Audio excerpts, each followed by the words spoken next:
record the video, right? 3, 2, 1, go. Hello. It's Corey Thompson from Dice Tower Now and Above Board TV. And this is the Podfather of Gaming, Stephen Bonacore. You are listening to Board Games Insider, episode 287. And we are recording this on August 16th, 2023. Board Games Insider is a proud member of the Dice Tower Network. And the calm after the storm that was Gen Con. But only 2 weeks from now, I will be in Miami, Florida for the Dice Tower retreat. And that storm will wash over me again in the shadowy form of Tom Bassel. Corey, how are you today, sir? Are you going to Dice Tower retreat? I am not heading to the retreat. My schedule of trips is ridiculous. Your dance card is full. I know. My dance card is full. I am hosting a little mini convention at the house here in about 2 weeks. And then after that, I am flying off to Iceland. And when I'm in Iceland, I'm cool. Staying in Europe for a full month. I'm visiting friends in Vienna, friends in Berlin, friends in the Bremen area, getting dinner in Copenhagen. It's going to be nonstop. So my calm before the storm is going to be really short. What else is happening with you over at the weekly podcast and such? Everything's good. We're putting out Dice Tower Now weekly with the news, and Above Board is doing great. We had a fantastic Gen Con, all sorts of neat shows. We were putting out videos from Gen Con of all the goofy stuff we did, and now we're getting ready to film board games with sharks underwater in the Bahamas. You know, I just watched the Travis Oates training session to be ready to do this. He does not look ready. I'm just going to point out that he looks like the anti-ready to go scuba diving with sharks. I'm just saying. You want to take his place? You want to go dive with sharks? You know, funny. The short answer is I would. The longer answer is I'm pretty scared of like water. I have scubaed once. There's a lot of water involved. So this is one of those like even everywhere. Little known facts about Bonacore. I went to the Advanced Adult Space Academy, like space camp. You know, kids can do it, but adults can do it. And I went to the Advanced Adult for a week. And one of the things they do is after you get trained on how to scuba, you go into a tank, a 16-foot tank, and you're at the bottom and you're doing astronaut type things the way they would. They make you essentially neutrally buoyant, just slightly negatively, so you don't drift all over the place. And you have to do a bunch of things, but they have to train you on scuba because if you panic at 16 feet, it's really a bad thing. So that was my one and only scuba, and I've had enough scuba for the rest of my life. Anything else in that ice? Go ahead. I bet you it was the kids' space camp, and they just didn't tell you. Might have been. I could see you doing that. What is this Midgard thing that you're doing? Is that going to be the convention? It is. There's a board game convention in Iceland, Midgard, that's happening on September 9th and 10th. And we're going with Above Board, a drone, hopefully playing a game on a volcano, man. So we are ready for Iceland. If you're not watching Above Board TV on YouTube, you're crazy. It is so much fun. Corey, keep it up, man. It's just so good. Over here at the Podfather, you've basically, once you hear my voice, you've only got a short period of time to go. And this is my challenge of the week to you. I've mentioned it a couple of times. Visit the World Series of Board Gaming website, WSBGVegas.com. Easy, World Series Board Game, WSBGVegas.com. Click on the About, and you'll see my pretty face as a member of the board of directors. But the challenge is... Don't let that deter you. Don't let that deter you. Don't let it.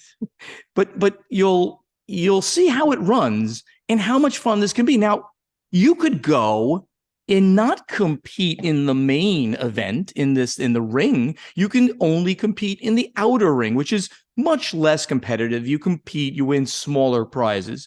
Or one of your crazy ultra competitive friends, they go and you become their guest. And then you can do outer ring. You can do open gaming the whole week. you can have drinks with the Podfather. And if you do sign up, use code Podfather to get $40 off your 4-event or play and stay ticket. It's basically the last chance because this is happening at the end of September. Really would love to see you out there. September 24th through 28th. I get in on the 23rd. It's going to be a blast. There's now going to be evening events. If you're knocked out, Danielle Standring is now the events coordinator. She's going to be running events. There's going to be, the Dice Tower guys are there. Tom, Camilla, Z are going to be there. They're going to be running things. It's going to be fun for everybody. So I highly recommend checking it out. And if you can afford to and afford the time, come and play. Just finished Awesome. Just finished the trip here. Just finished having friends over here, good friends of both yours and mine, Corey, Joan, and Matt Morley, who we both got to know over COVID. They spent 5 days here. We had a great time, lots of gaming. It was fantastic. Just going all over South Florida. Fun. I leave on Saturday for a very long trip. I'm going to fly to Nashville. No gaming, some music. Going to be hanging out with Eric Link, who's done some work with Ignacy, and you know Eric, I think, right? Awesome guy. Yeah. And I'm going to be getting a tour of the Corvette assembly plant in Bowling Green, Kentucky. That was part of getting delivery at the National Corvette Museum, which is right next to the assembly plant. So they couldn't do it during COVID.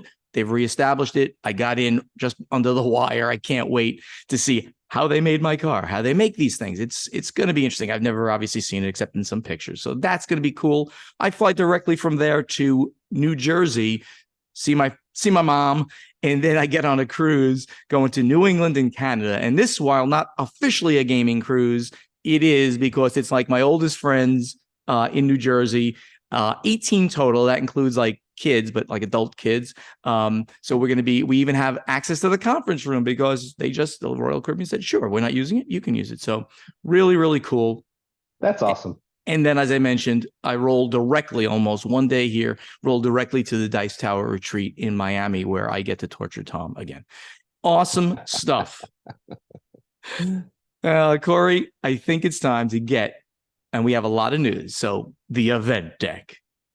So the first thing we have here is something I threw right at the top of the news when I heard about it yesterday morning. This came across the wire. And thanks to a couple of people, Chris out in Poland, and oh my goodness, and somebody else on Twitter, and all of a sudden I'm forgetting his name. I'm sorry. Peter. And Peter on Twitter sent me this exact information from 2 different sources. So this is confirmed. The Embracer Group, as you recall, had a $2 billion deal loss in some fiasco where they reported during their annual reporting that all of a sudden somebody backed out of this deal. And we speculated here on the show, well, who's got $2 billion to just throw down into a deal? Wasn't me. Wasn't you. It wasn't me. It wasn't Microsoft or Sony or Amazon or Apple. Those are the main people that might be doing it. And apparently we forgot to remember that there are some rich funds out there and, people who have a lot of money sitting on the sidelines to do these things. And this is the report from The Verge. Embracer Group was forced to halt its breakneck pace of acquisitions after a mysterious partner left a $2 billion deal intended to drive its continued gaming ambitions. Now we might know who the partner is.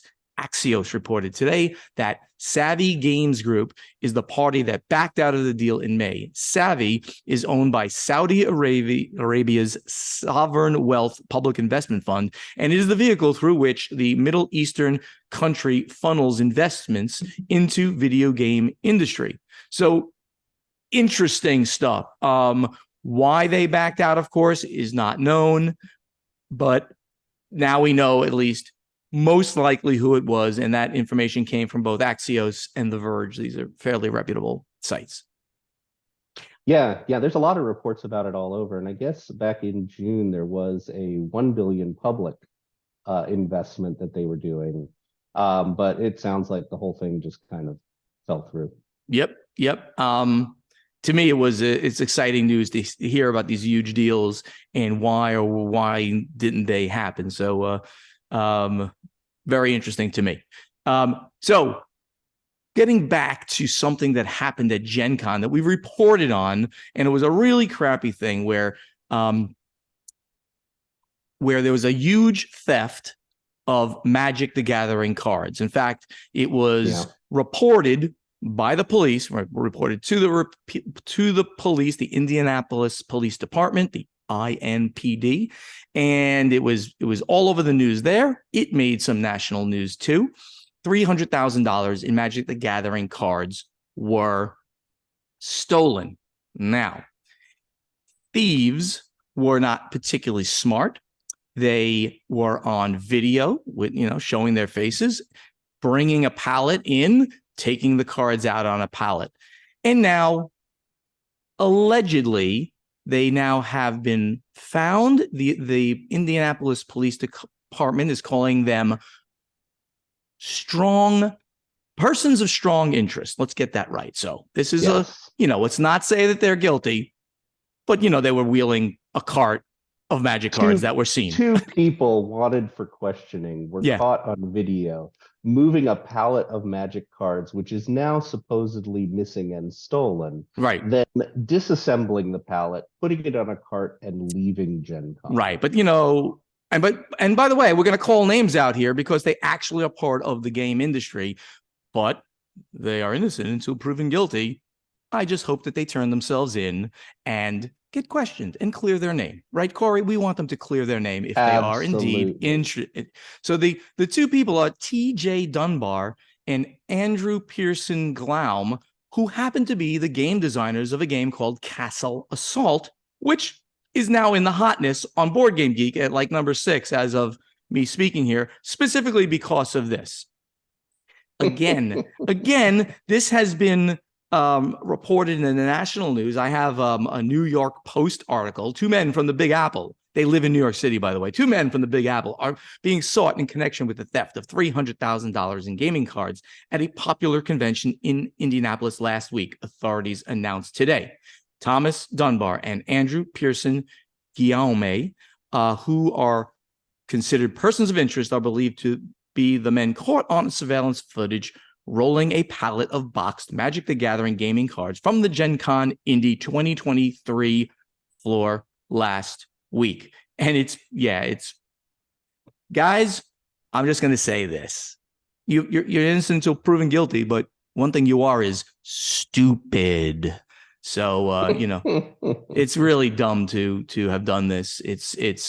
Forget about immoral, illegal, and everything else I can say, but you'll have your day in court, and if you're guilty, I hope they send you away for a long time. If you're guilty.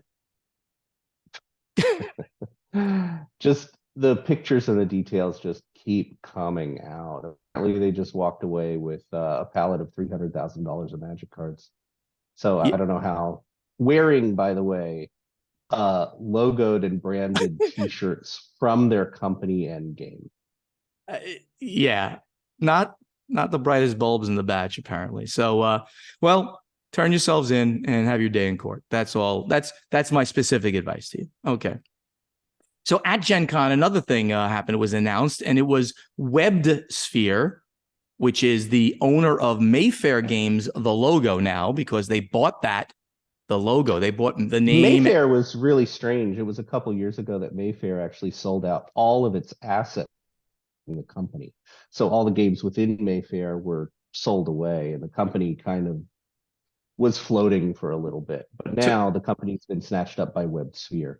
Right. So, and to give it even more context, right, the Mayfair Games was one of the oldest game producers in the Euro game revolution, right? They were making games and bringing out games probably even before, I'd like to go on, say that, but even before Rio Grande, even before Zev and Z-Man games, they were making games like the Rail games and things like that. And they had Cosmic Encounter under their title for a while. So in the 70s. Yes. So we're talking a really long time. In fact, the president of Mayfair, Larry Rosny, was just a demo guy at the time when the company was in its infancy. And he rose, think about that. And he rose to be the president of the company and owned most of the company by the time he retired.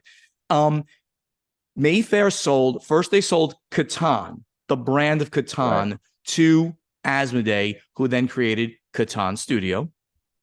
And then they sold the rest of the company to Asmodee. And the rest of the company was mostly a logo and some smaller games, like the ones I'm kind of mentioning, but they didn't, Cosmic Encounter was not part of that because Asmodee already had that.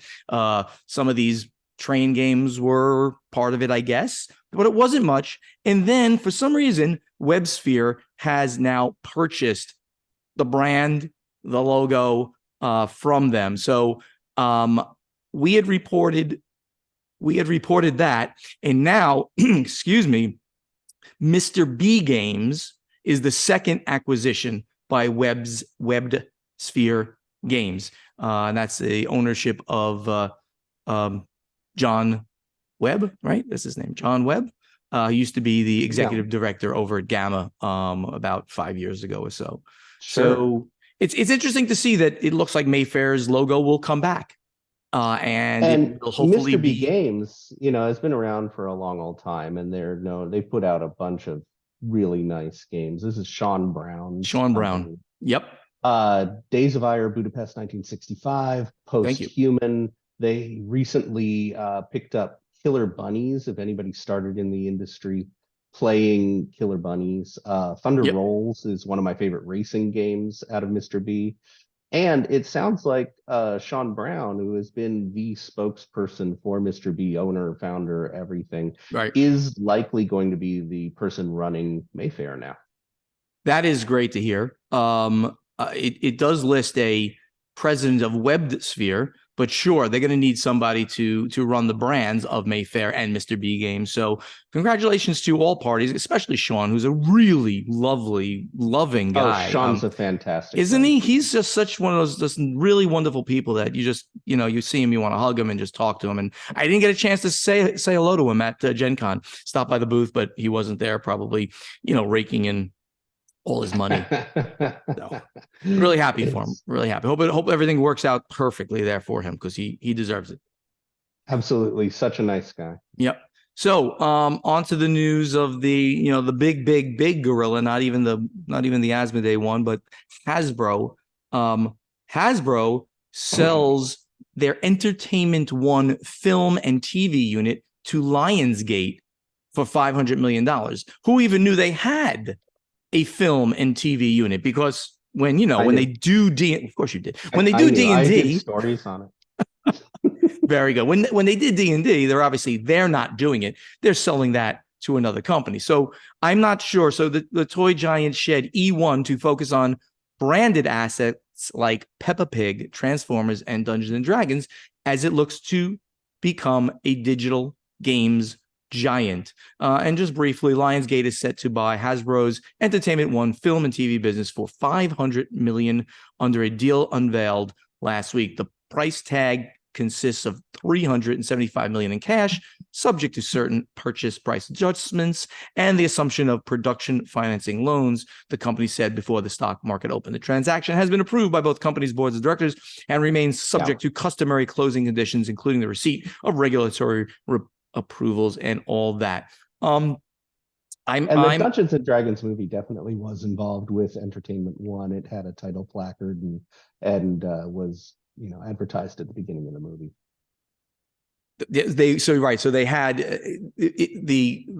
They mentioned their movie division during that movie. So probably the deal was really with Entertainment One, between Entertainment One and the major company that made the movie, which I don't remember. Sure.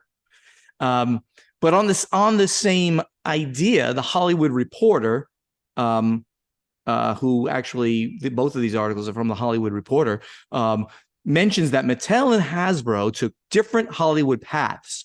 One found a $1 billion hit this year, while Hasbro spent billions on E1 in the hopes of producing films like Marvel Studios.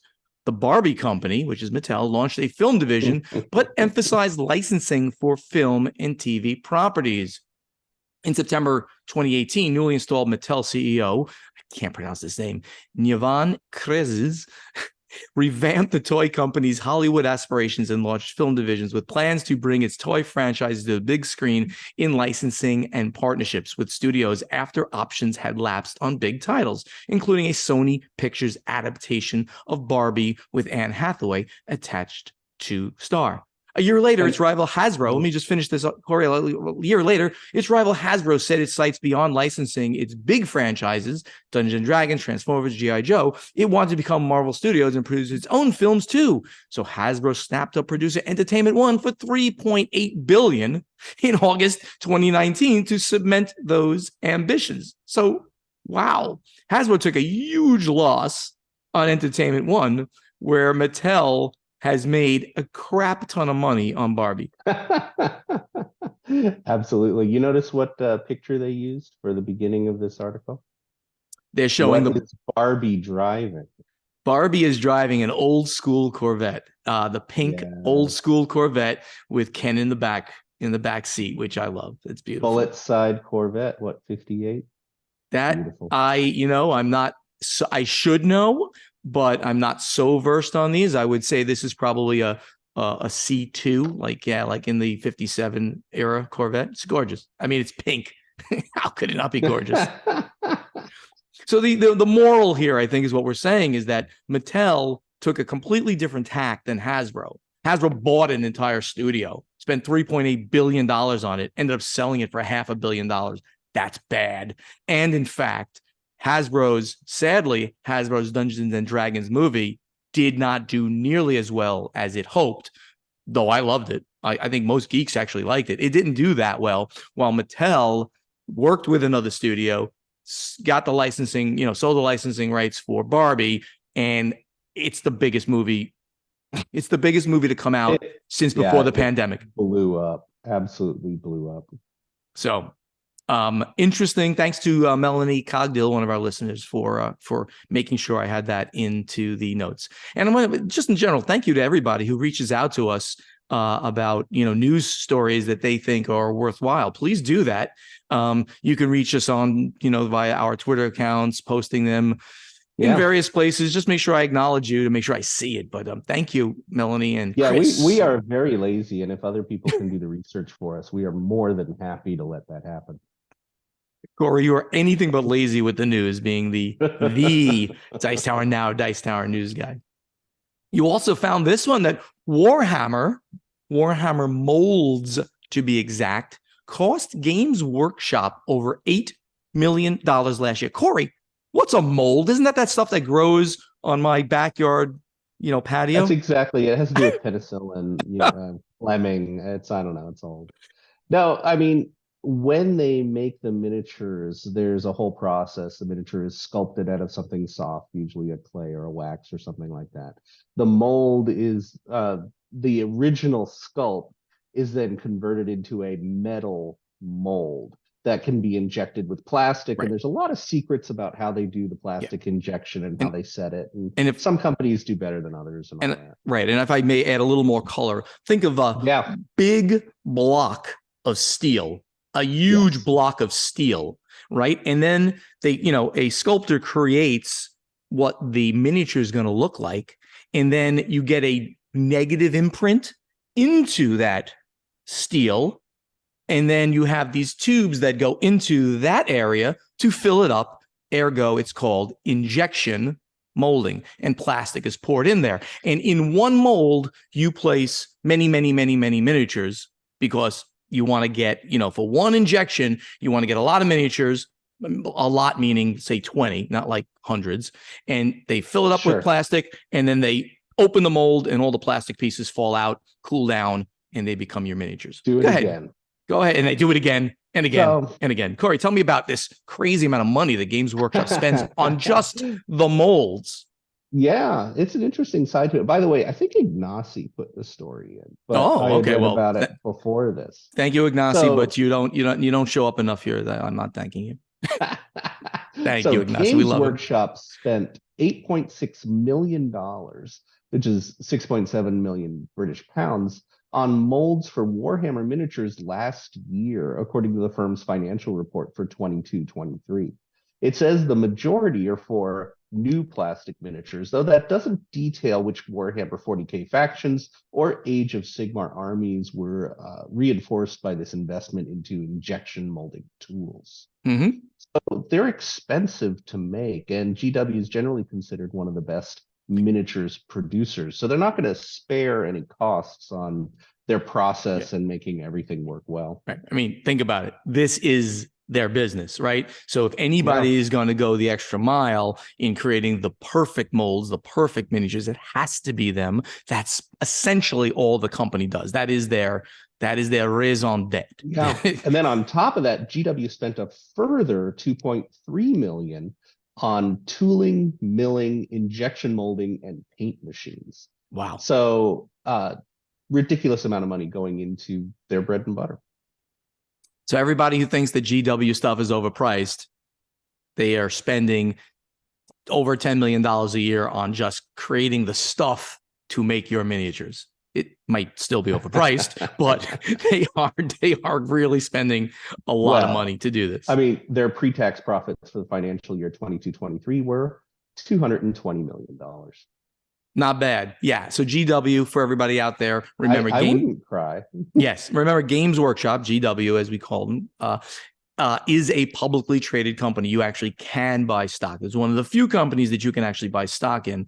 And they dwarf everyone but Asmodee. Let's put it that way. As far as hobby game stuff. Let me even take that back. Really, the Magic the Gathering division of Hasbro, right, is also bigger. But depends on who you want to put into the list of the largest hobby game companies. These guys are a miniatures company, right? Magic the Gathering is I'm sorry, the what do they call it? What is Hasbro call that division? It's called electronic games and hobby games. Oh, but they own organized all. Yeah, it's basically Dungeons and Dragons and Magic the Gathering. Obviously, that is a tremendous amount. So there's right there. But if depending on how you want to rate these things, these guys are right at the top of this entire scale. Next one and last one, I believe, is Deepwater Games rebrands to Friendly Skeleton. Corey, did you put this one in? I think you did. I did. This is our buddy Jacob Way, who has run Deepwater Games for a long time. I remember meeting him way back in the day when Deepwater was importing in games from Taiwan, the games from Emperor S4. So Deepwater Games, a renowned name in the board game industry known for titles like Monstrosity, Fantastic Factories, and Seven Summits, is thrilled to announce its rebranding as Friendly Skeleton. This strategic move reflects the company's commitment to bring a fresh, inviting, and fun approach to gaming experiences for players of all ages. Along the rebranding, Friendly Skeleton is excited to unveil its latest game, Trash Talk. And this was exciting at Gen Con. I don't know if you saw it, but Friendly Skeleton now, they brought a full-size dumpster into the exhibit hall and put it in their booth. And it had an enormous stuffed opossum, just kind of creepy and hanging over the edge of this dumpster. It was hysterical. I did not see this. Oh my God, it sounds so cool. I wish it was amazing. They branded garbage cans all over the hall. They really went out on this Trash Talk game. What was really funny is during setup at the exhibit hall, where everybody's being chaotic and trying to set up their booths, they were trying to move this dumpster into their booth, but everybody thought it was just a regular dumpster. So people were dumping mostly recycling garbage into it the whole time it was trying to get moved over to the booth, which only worked because they ended up, instead of having an empty, clean dumpster, they had a full dumpster that looked like it was actually being used. Very, very, very cool. You didn't reach out to them by any chance and ask them why the rebrand, right? Besides, hey, you get more notoriety if you do it. There's a split between what was Deepwater. It was part of Oxeye Media and a part of that group, and now they've split off. So they're doing a rebranding along with the split. Okay. Why not? And again, you end up getting lots of notoriety, right, when you do it. So kudos to them. Good marketing. I wish I would have seen their thing over at over Yeah, at Gen and I Con. love the new name, love the new logo. It's just cool. Very cool. That's the news for this week. We're going to be announcing the contest winners because I promised you. I mean, I promised you like 5 times already, but we're going to announce the contest winners in just a couple of seconds. So don't go away. Some people like just listen to the news and they go away. Really terrible. That's what I do. Let's get over to strategy and tactics. Of course, you don't listen to strategy and tactics because you know everything, right? Everything. Absolutely everything. You know everything. So, first of all, thank you everybody who put questions into the guild on Board Game Geek. There were some people who cheated and added more questions, but they didn't win. So it's okay. It's okay. But we have more questions now. That's all good. And actually, we added 2 prizes. We announced that there were going to be, first of all, we announced 6 prizes, and then we announced 2 more to make it 8. And now we added 2 more for 10. So I'll go through the winners, and we'll have to reach out to them on Board Game Geek as well, of course, which of course means I'm going to have to do it because you guys don't do anything for this show. So no, I will reach out to everybody. I will reach out to everybody over the next week. So the winners and what they win are, first one is Peter Tierney, who's Unit 04 on BGG from the USA. He wins something from the Portal Games catalog. So we'll have you we will go to you and we'll say, which game do you want? And if Ignacy approves it, you get that sent to you. Same for everybody else on this list. The second winner is Jeff McDonald. He's M_Jeff from Canada. He also wins something from Portal Games. As you notice, I said that it's going to be everybody's giving away one thing to a USA person and one to somewhere else. And it's very interesting to note that as I was going through and picking winners randomly, 100% randomly, I can even show you the sheet. The winner, the amount of questions we got were pretty much half US, half other. So I was really happy that this kind of all made sense. The winner number 3 is Thuan Ngo, who's Lee Kenshin from the USA. And he wins something from the Podfather logo merchandise. Ben Shi, the Walking Chaos from Austria, also wins something from the Podfather merchandise. Michelle Burkholder, who's Burkholm from the USA, wins a Corey Chorus merchandise.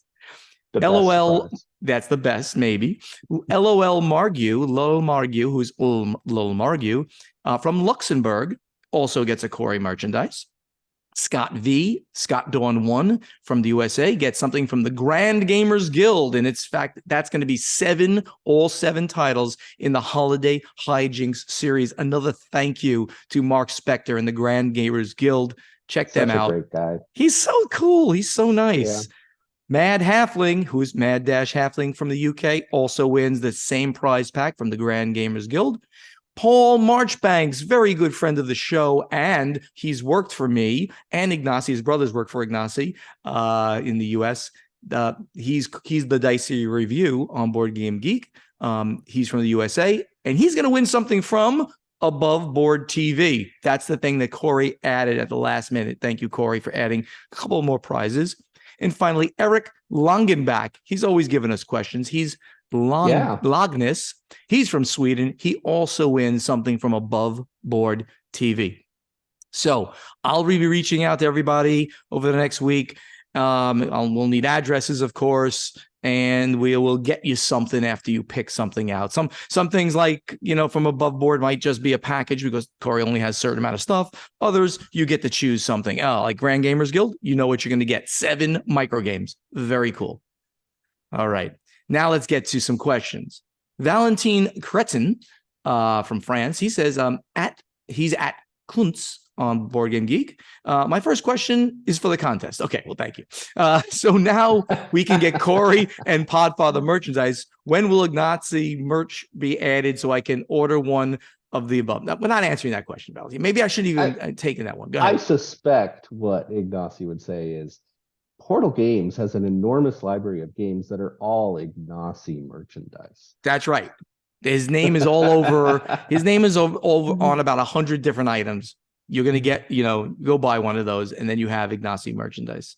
Valentin again. Can we get one more prediction, this time for the werewolf movie Netflix announced recently, please? Do you know of the werewolf movie? I have heard of it, but I don't know anything more about it. But the honest truth is, once I started digging into news and was doing a lot of news, almost every big game has been optioned for a movie by someone, and almost none of them come to light. I mean, we still have the Catan movie, which was optioned, and we haven't heard much about that for a while. Terraforming Mars was optioned. Oh, yeah. All the big ones have been optioned for movies, and I think it's a small chance that they make it to the end. Although the Barbie movie and the D&D movie, I think, are opening that door a little more, that some of these IP movies can be really good. So we'll see. But I think the werewolf movie's got a while. Thank you for talking until I found it. But no, this is actually coming out on Netflix on February 3rd. Wait, this year? Wait a minute. Therefore, it didn't come out. If it can't be this one. It says Viking Wolf is on Netflix from February 3rd of 2023. That doesn't make sense. It's not this one, obviously. No, I don't know much about that. So we have to beg ignorance on this one. I'm sorry, Valentine. Bigfoot Jedi, who's at Bigfoot Jedi. What is your process for selecting board game reviewers, and how do you ensure that the reviews you receive are fair and unbiased? For example, Dice Tower review of First Martian. Oh, he's making a joke. Okay, very good. So as you can see, I don't read these questions before I actually ask them of the two of us. Little behind the scenes secret: I can write anything in this script, and Stephen will read it. One of our mutual friends named Clint put in a ridiculous question here. As I was looking for the winners, I saw this question, and he literally put like random words inside the question to see if I would read it. So, Clint, I found you before I had a chance to read that. So anyway, I mean, Chat GPT'd it. So I mean, the short answer, which obviously Ignacy would have an answer for this too, but since I was a publisher, the short answer is you go out to the major reviewers. You want people talking about your games. You send it to most reviewers; they are going to be unbiased. You're sending it to them. They're gonna give you. Sometimes the reviewer will come back and say, if they get a free game, "Hey, I hated this game. Do you want me to put out the review?" In which case, the publisher can say, "Don't care, go for it," or "Okay, you don't have to put it out. Enjoy the game," or throw it in the garbage. But generally, I used to go out to the biggest reviewers. I would approach them, with the exception of the Dice Tower, because Tom would take everything and give it to one of his people. He has got so many. I would go out and ask, "Hey, rolling dice and taking names, you guys, would you like a copy of this? Is this something you would like?" And they would make a call on that, and usually they'd say, "Sure, we will talk about it on the show." And that's all you want. You want people talking about your game, period. The other interesting side to this, I'm not sure a lot of people know, is Kickstarter does not allow, technically, a campaign for a reprint. If you have a big game and you want to raise some money to reprint it and you know it'll sell, Kickstarter doesn't allow a straight reprint. You have to have a new version, or you have to have an expansion. So a lot of times expansions will be something that was originally cooked into the game but got left out at the last minute or something like that, and they have this little expansion that's good, and they'll use it as a vehicle to fund a reprint along with expansion. You can add on by the original game. So there's that side of it as well. You'll notice, you'll notice that every time a game is, Foundations of Rome is a good one. They're doing the reprint is usually expensive, but there's an expansion that they're doing, and you can also order the game again since they are out of stock. So very good. So Bigfoot Jedi also asks, there seems to be some pushback on kickstarting small board game expansions like Prelude 2. Is there? I understand that raising funds to support the print run is good business, but when it ticks off board games because the base game and other expansions are selling good, why still run a Kickstarter and make their fans sour towards the game? What should be the balance? This, I think, is very simple. Kickstarter is no longer, for the most part, a fundraising event. It certainly is with humongous games. It is a marketing event. You put it there as a marketing event. Now, if for whatever reason you'll get it cheaper later when it hits the market, you want Prelude 2, which I really thought they should have called it Prelude to Prelude. I thought that would have been more funnier, but hey, hey, that's me. If you want it and you don't want to pay the shipping, that's fine. That's cool. You probably get it a little later. That's cool. You have plenty of gameplay. Go buy it from your friendly local game store, online game store, Amazon, whatever you'd like. But yeah. I'm of the opinion that everybody's of the opinion you need to have marketing on these games. New games right now, unless they have buzz, big buzz, they're not selling. It's kind of not a good place in some ways. We've talked about some downturns in the industry. So this is a marketing event. You have to think of it as a marketing event. Anything else to add?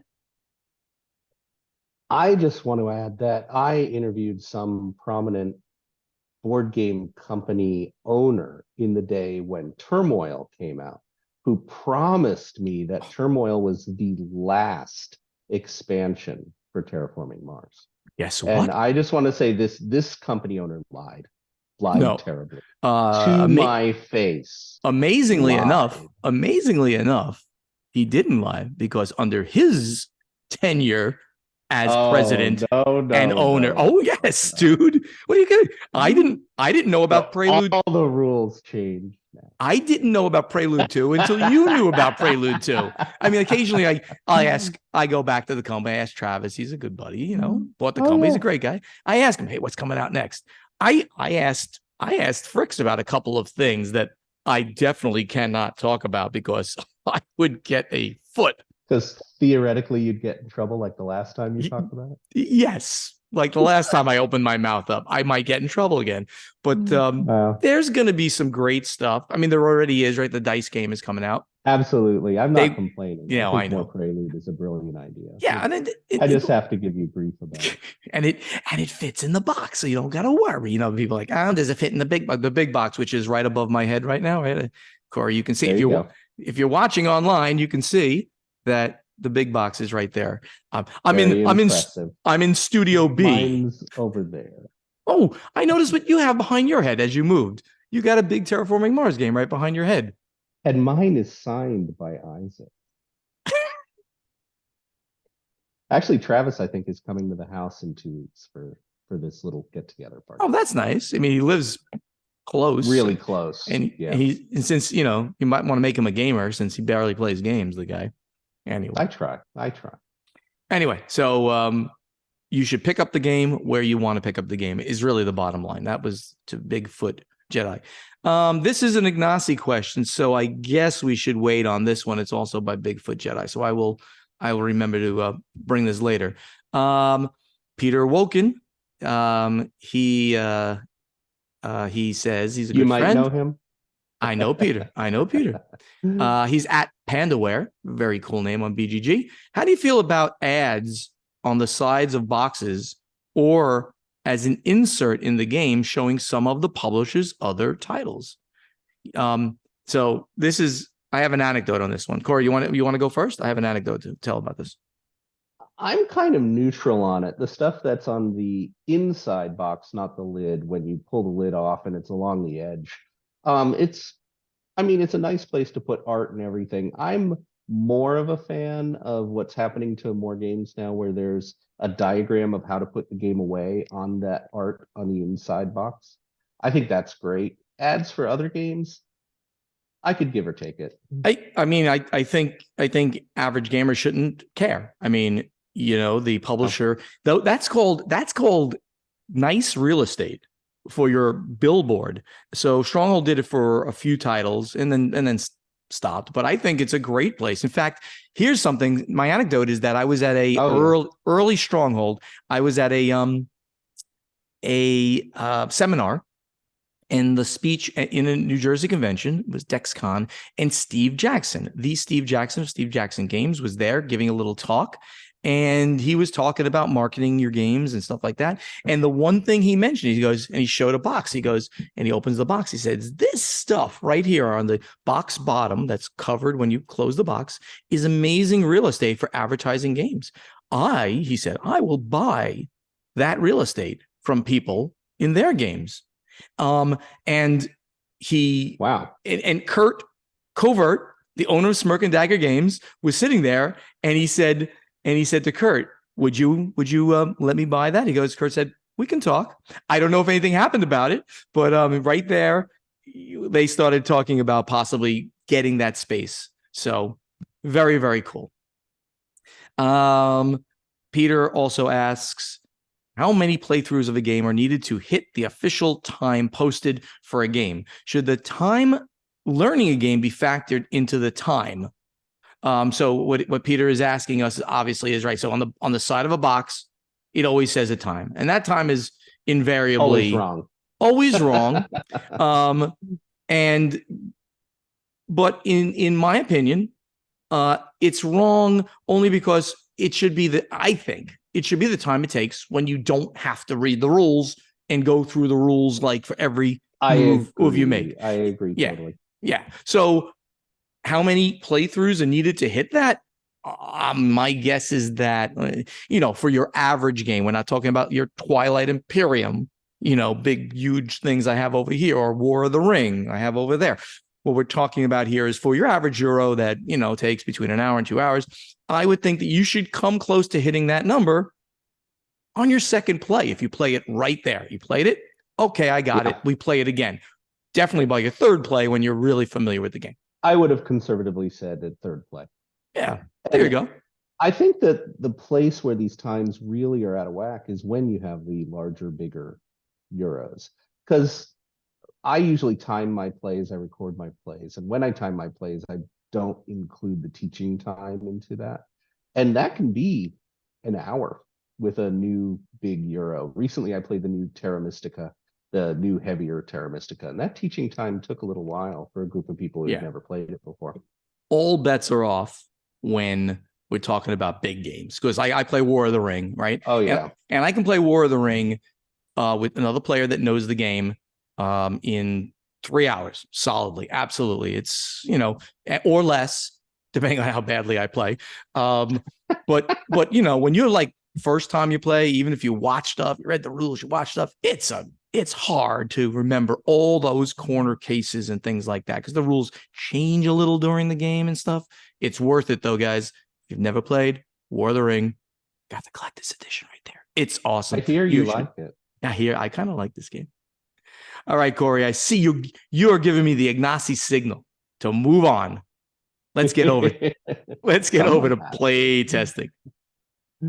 All right. So Stephen, asked the question, and I did this a couple of weeks ago because we stayed off of the play testing last week to do a lot of news. But my question that I posed to everybody, and Corey, you can start looking at good answers to this one. I said, we are more than halfway through 2023. So do you have a front runner for your best new game of 2023? Or are you waiting to make a judgment because your best new game of 2023 may be releasing at Gen Con or Essen or just later this year? What did you get from people? I see we got a lot of answers on this. We got like 25 answers.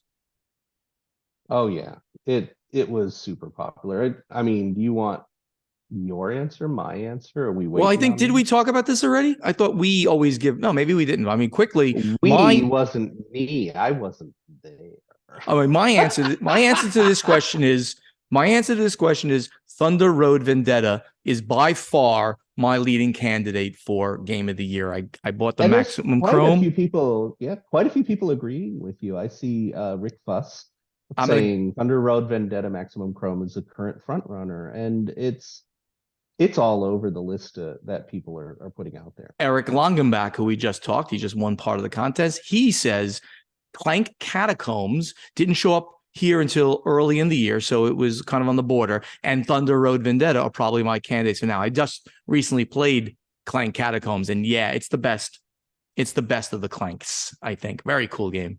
I agree. Totally the best of the Clanks. Very cool. We've got one from Kirk W. Says, so far this year, the best game I played is Horseless Carriage, and I've got that right next to me. I want to play it. It's the new one from Splotter. Uh, Obviously, Kirk is, a fellow Euro lover. He lists Nucleum, Barcelona, and Evacuation. These are yet to come Essen era. Nucleum especially is a super heavy Simone Luciani and David Turksey game that I got the opportunity to play at the gathering that is absolutely ridiculous.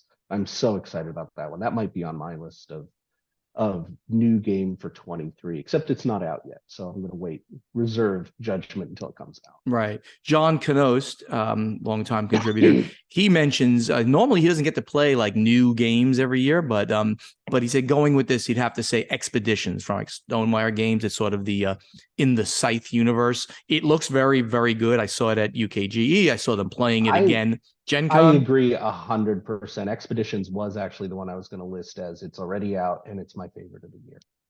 And it's so good. Peter Harrelson mentions Terraforming Mars, the dice game is probably up there for him. So it's pretty much a little all over the place with some themes there, like Thunder Road Vendetta and getting a lot of love here. But and let's mention Imperial Miners. I see somebody that was from Kurt Van Hoyveld, Vitruvian Gamer, always giving us information.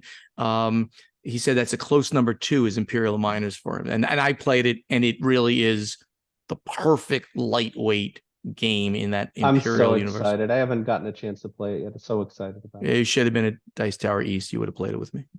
And Ignacy. Thank you. Yeah. All right, Corey, let's get to next week's question now, which actually came from Ignacy. But we'll read it, and then next time he'll be here to discuss it. And the question here is Call of Duty, Apex Legends, Thorgal, etc. These are epic IPs that struggled to grab even 5,000 backers. And Ignacy actually said this before Call of Duty ended. In fact, as of this, Call of Duty's Kickstarter is still going on.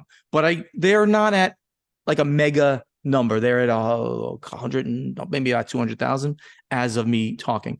Why do you think this is so? So why do you think some of these epic IPs, I mean, certainly Call of Duty, right? I mean, this is an IP that transcends board game, of course. It's a video game, and it's had 1 million incarnations. Why is it not doing it better on crowdfunding? I've been wondering the same thing, and I've played it. It's ridiculously good. I think it's a quantum step in hidden movement games. It's taken it to the next level, hidden movement and programming. It's such a good game. And certainly that IP has the love.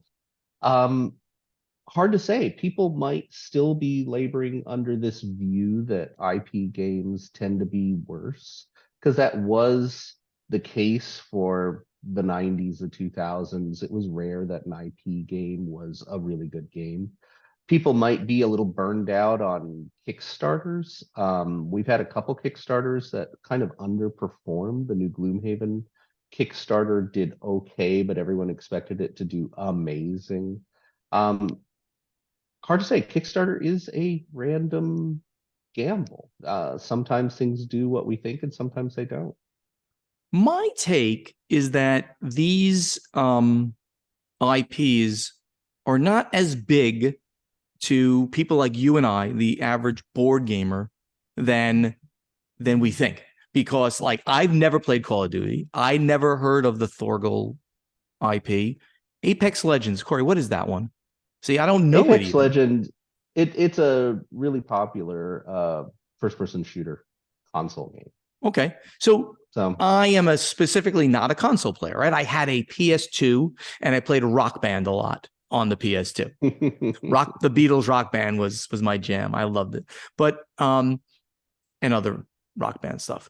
So I just don't know this. In fact, I have yet to back Call of Duty. I'm on the fence. Should I do it? Should I not do it? You're saying you played it and it was great. Oh, it's so fun. It's good. Great. You know, in the base game, I think you only get 2 players, right? And then you have to buy a second game to get two base games available, each with 2 players, and there's little expansions with other characters 2-player expansions. And you played it 2-player or multiplayer? It's essentially a 2-player game. You can set up a 4-player version or even an 8-player version if you buy a lot of copies. But I played 2-player. Right. I'm going to consider it. I mean, it's certainly not going to hit the table with Paula and I. She's just not into conflict kind of things. I think you'd really enjoy the hidden movement aspect of it. It's hidden movement? It's hidden movement? Yeah. Oh my God. So you have a mini version of the board behind your screen, and you put tokens on the mini board that's hidden of where you are at the first turn, the second turn, the third turn, the fourth turn. And then everybody reveals one turn at a time. And if you are facing each other, there's a really clever fight mechanism. It is really fast. You go in, you die. You go in, you die. You go in, you die. And each one is a respawn. I hate you. I just brought up that I'm backing it right now. I'm backing it. Robert, you can send me my Robert here. You know how I sold for Arcane Wonders. I sold for Robert and Arcane so many copies of Foundation of Rome because I couldn't shut my mouth about it. It's so good. Corey just sold me when you said it's hidden movement and conflict. I'm so in on this. It's really good. See, I think it's. You remember?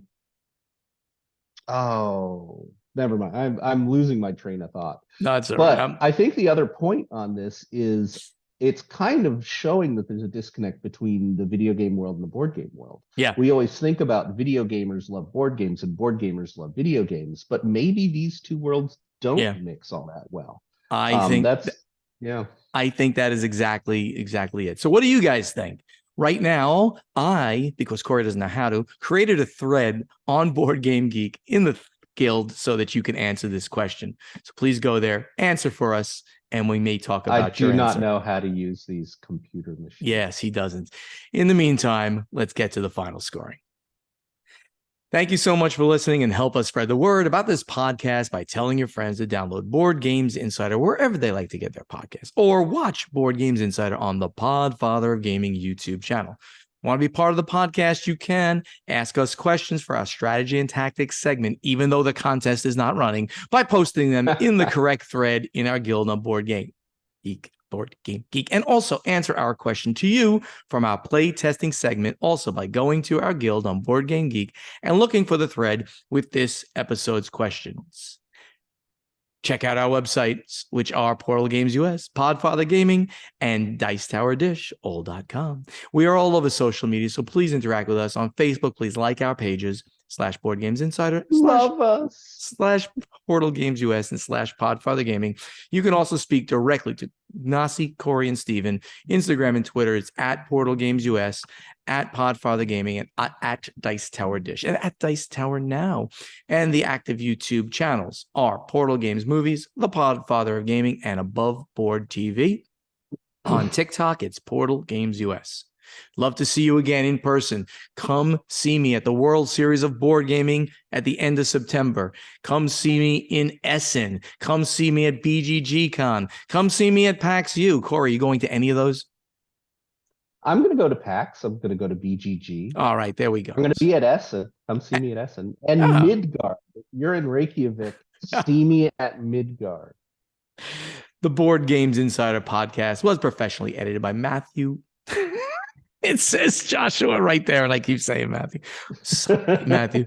Joshua Bowman, we love you. It's ingrained in my head. Joshua Bowman from Tabletop Submarine Podcast. If you want him to edit your podcast, please reach out to him to discuss at tabletopsubmarine@gmail.com. Also, that great voice you hear doing the intro, the outro, and in between segments is that of Ray Greenlee. He can be contacted to do voiceover work at raygreenleevoiceover.com. I have something to mention now. Ooh, I'm excited. I was asked to do a new BGG video show. So today, and that's why I'm in Studio B here at the Stronghold South, basically my game room. I brought the little rig down here. I'm going to be on a new show. I don't even know the name of it. I think it's like Board Game Geek News or something like that. But watch out for it. It's going to be Candace Harris, myself, Eric Martin, and Lincoln Damhurst. And we're going to be up there and we're going to be talking about the newest games that are coming out. And of course, we're going to be talking about the news inside the industry. And obviously, that's why I'm there talking about some industry news. So this is going to be really interesting. I'm getting more involved with Board Game Geek. They're asking me to do it. It's both of the shows that I'm on. They came to me. So I'm excited about this. I can't wait to start this. It'll be out probably in a month. That's very cool. Very cool. Everybody, in the meantime, thank you. We ran long today. I hope you enjoyed it. See you next time. Bye-bye. See you later, everyone.